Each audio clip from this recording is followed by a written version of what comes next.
अल्लाह का नाम लगा ले आके बदतमीजी की उसने, हाय हाय, ब्लास्फेमी की उसने ट्वीट करके डोनाल्ड ट्रंप ने। तौबा तौबा तौबा तौबा। एक हफ्ते में 3 ब्लास्फेमीज कर चुका है वो। उस खबीस के बच्चे ने पूरे 2 अरब मुसलमानों को यूनाइट कर देने का पहला दरवाजा खोला है। अच्छा, मैं दरवाजा टोटली तोड़ देता हूँ, पहले तुम अपॉलजी करवाओ उससे। ये मूंग मसूर की दाल, ये ट्रम्प के जूते चाटने वाले लोग, ये ट्रम्प से अपोलॉजी करवाए। नहीं, अपोलॉजी तो बहुत दूर की बात है, तुमको देख के तो ट्रम्प यही बोल रहा होगा। ले ले मेरा। फिर हम बात करेंगे, तुम अब हमारे मजहब पे आ गए हो तुम। ओहो, मैटर सीरियस हो रहा है। और नहीं तो क्या। तुमने हमारे रब का नाम कैसे लिया हुए? मैं बताता हूँ, ट्वीट करके। अब इनको रोकना होगा। तूने मजाक समझा हुआ है? ओ भाई, मजाक ही हो तुम। नहीं, पूरी दुनिया में मजाक के सिवा कुछ नहीं हो तुम। तूने मजाक समझा हुआ है? तुमको कोई सीरियस नहीं लेता है। नहीं, तुम बने ही मजाक के लिए हो। नहीं। कि तू अल्लाह का नाम लगा देगा और तू बच जाएगा, वो भी जंग के दौरान। मुझे सीरियसली बताओ, तुम उसका उखाड़ भी क्या लोगे? जरा तमीज में रह के बात करो। मालिक है तुम्हारे वो, मालिक। तू यहाँ पे हमारे रब को गालियां दे और यहाँ पे हम पाकिस्तान ईरान तुम्हारे साथ खेले। हम भी यहाँ पे अल्लाह का नाम लगा के आए क्योंकि ईरान के झंडे पे अल्लाह का नाम लगा हुआ है। अब बता किसकी ब्लास्फेमी की है तूने? अरे तुम्हारे अल्लाह की। इतनी देर से तुम यही तो समझा रहे हो हमको। भैया वो जमाना चला गया जब मौलाना बहुत बड़ी बड़ी दाढ़ी रखा करते थे, टोपी रखा करते थे, मुंह में पान हुआ करता था, साथ में एक पीकदान हुआ करता था, साथ में उनके एले चले और एक हुक्का साथ में लेके चल रहे होते थे। वो जमाना अब चला गया मौलाना होगा। अभी आ गए 21वीं सदी के नए पाकिस्तानी मॉडर्न मौलाना। ये बंदा पाकिस्तान का हाईटेक मौलाना है, जो थोड़ी बहुत इंग्लिश भी बोल लेता है, थोड़ी से क्या होती है इनकी, कौन सी किताब है वो, उस किताब के दोहे क्या बोलते हैं उनको, आयत भी पढ़ लेता है अरबी के अंदर, मतलब मुँह जबानी याद भी है। तो इस पाकिस्तानी मॉडर्न मौलाना को लग गया एक सदमा ये लगा कि सुपर पावर मुल्क के सुपर पावर वजीर ट्रम्प काका ने इनके अल्लाह का अपमान कर दिया। अल्लाह से माफी मांगनी चाहिए। और एक बार किया हो तो ये बर्दाश्त भी कर लेते भाई, 2 बार कर लेते तो भी बर्दाश्त कर लेते, 3 बार अल्लाह का अपमान कर दिया भाई। मैटर सीरियस हो गया भाई, बहुत सीरियस मैटर हो गया है। कैसे? अब आप पूछोगे भाई कैसे किया अल्लाह का अपमान, ये तो हमको बता। तो भाई ये मैं नहीं बताने वाला, ये सारी कहानी इजराइल, ईरान, अमेरिका और अल्लाह के बीच की है और इन पाकिस्तानियों के बीच की है। तो इस भाई की पीड़ा का आनंद लेने के लिए तो आप और हम यहाँ पे जमा हुए हैं। तो बिना देर के चलते पाकिस्तान। चलो भाई। आसिम मुनीर साहब इसी तरीके से गजा जाना था, इस तरीके से तेहरान गए हैं आप। किसी का बाप नहीं रोक सकता था आपको। It just takes an initiative। ऐलान करना था, जानने की भी जरूरत नहीं थी आपको, खाली ऐलान करना था आपने। नहीं हुआ ना? कैसे होता भाई, गाजा वाले तो खुद भूखे नंगे, इनको पता है कि वहाँ जाएंगे तो हमें मिलेगा क्या, बाबा जी का घंटा। यख्शौन अन्नासा का खशियतिल्लाह औ अशद्द खशिया। ये है मसला इनका। अल्लाह ने दिखा दिया, ये थे तुम्हारे बुत, ये लो तोड़ दिए। पता नहीं कैसे शर्मिंदा नहीं है ये लोग अपने। इसी साल के शुरू वाले अक्टूबर 7 से लेके आज तक जो भी जिंदा है वो शर्मिंदा क्यों नहीं है कि ये थी औकात इसराइल की। बस बगैर कोई फौजी भेजे तोड़ दिया इसराइल सारा इन्होंने। फिर मरा मैं मिसाइलों का रुख इस तरफ कर दो, मिसाइलों का रुख इस तरफ कर। कैसे ठट्ठे उड़ा रहे थे मेरे मुंह पे, कहके लगा रहे थे, लिखा था आप सबने।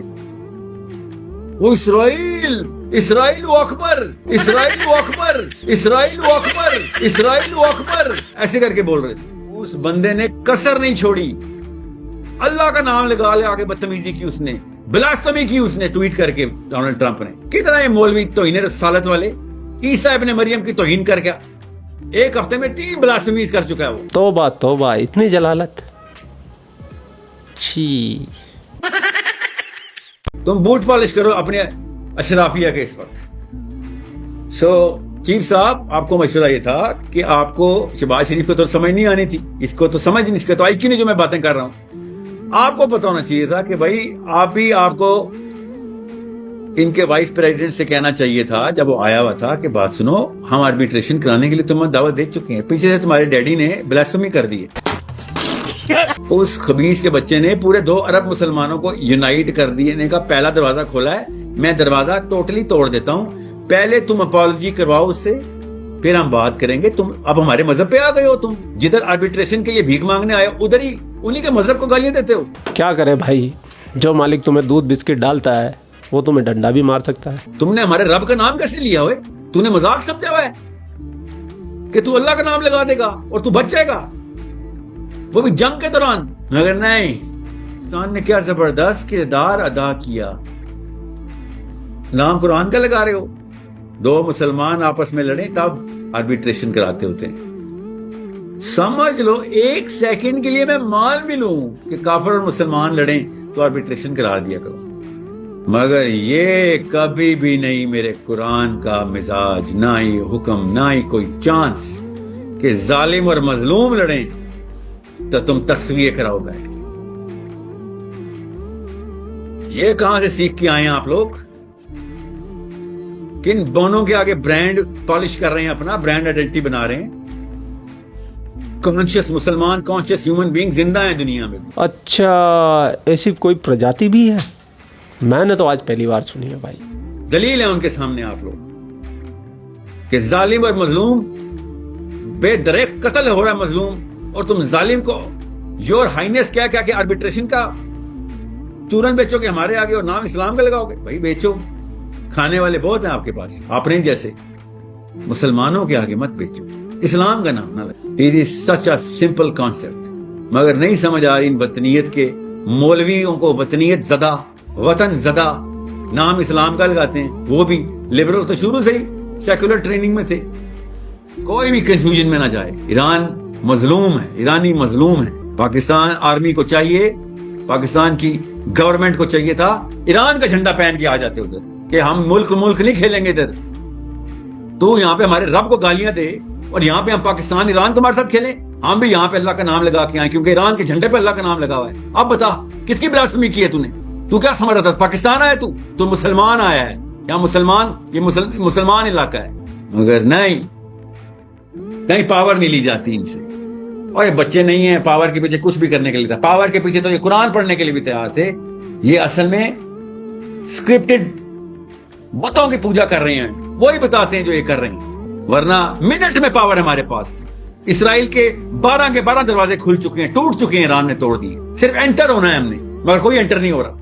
मैं तो कहता हूँ एक बार तुम एंटर करने की कोशिश तो करो। ये गारंटी मैं लेता हूँ, इजराइल तुम्हारी खाल में भूसा भर के जो तुम्हारी चमड़ी उधेड़ेगा। तो भैया गारंटी मेरी है, तुम बेहतर उड़ोगे, ख्यालात तो तुम्हारे दिमाग से निकल ही जाएंगे। तुम्हें तो ये लगेगा भाई इससे छुड़ा लो कोई। तुम घुस के तो देखो, एक बार एंटर तो करने की कोशिश करो। 1.5 इंच की जुबान निकालने से कुछ नहीं होगा। तो करने वालों को पता है कि यही मौका था, सबको पता है कि यही मौका था। इससे अच्छा मौका नहीं मिला था इसराइल टेक ओवर करने का। दरवाजे तोड़ दिए ईरान ने उनके। और ये मौलवियों को भी समझाओ जो आयरन डोम की पूजा कर रहे थे बैठ के, टूट गया तुम्हारा बुत, वो भी लात भी टूट गया, मन्नात भी और उज्जा भी, मगर नहीं।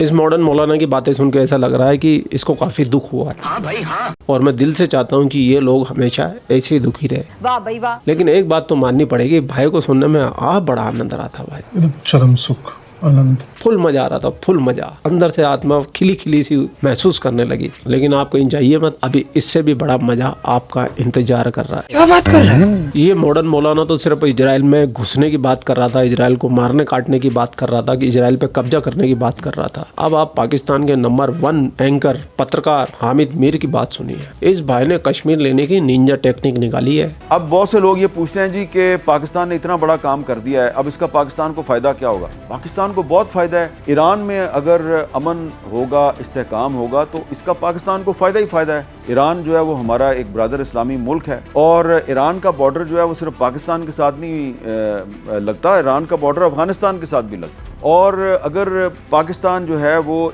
ईरान और अमेरिका के दरमियान मामला तय करवा सकता है, तो कल को ईरान कुछ दीगर ममालिक के साथ मिलकर पाकिस्तान और अफगानिस्तान के मामला भी ठीक करवा सकता है। और उसके बाद एक मौका आ सकता है कि अगर ट्रंप साहब जो हैं वो चीन के जरिए नॉर्थ कोरिया के साथ अपने मामला ठीक कर लेते हैं, तो फिर ईरान और चीन और कुछ दीगर ममालिक जो हैं वो अमेरिका से कहेंगे भाई आप मसला कश्मीर की तरफ भी आएँ, ये मसला भी जो है वो हल करना बड़ा ज़रूरी है, क्योंकि ये मसला कश्मीर जो है ये जब तक हल नहीं होता तो जनूबी एशिया में मुस्तकिल तौर पर अमन कायम नहीं हो सकता। भैया इसकी पूरी कहानी का लब्बो लबाब सिर्फ यही था, अगर मेरी चाची के मुझे होती तो मैं उसको चाचा कहता। वाह वाह। ये हो जाएगा, वो हो जाएगा, ये ऐसे ये हो जाएगा, वैसे वो हो जाएगा, ऐसे वो हो जाएगा, ऐसे ये हो जाएगा, ऐसे ये हो जाएगा, ऐसे ये हो जाएगा, तो कश्मीर हमारे पास चल के आएगा। वाह, तालिया भाई तालिया।